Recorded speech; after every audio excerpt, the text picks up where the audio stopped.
Summary. Let us summarize what we have learned in this module. The process of defining and grouping activities as well as establishing authority relationships among them.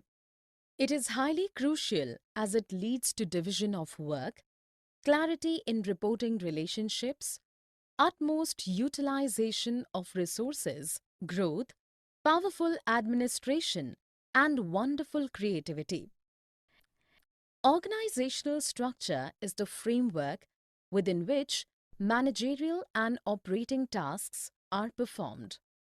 It can be functional or divisional.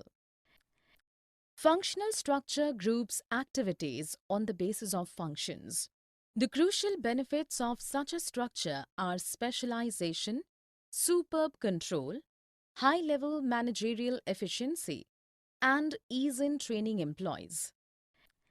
The disadvantages of functional empires are conflict of interest, inflexibility, and restriction in managerial development. Divisional structure groups activities on the basis of products. The advantages are integration, product specialization, greater accountability, flexibility, better coordination, and more initiative. Formal organization is designed by the management to achieve organizational goals.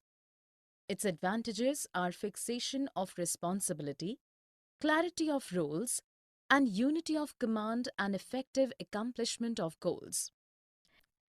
Informal organization arises out of interaction amongst people at work.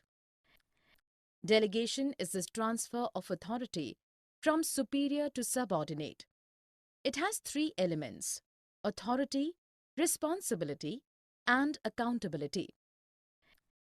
Decentralization is delegation of authority throughout the organization.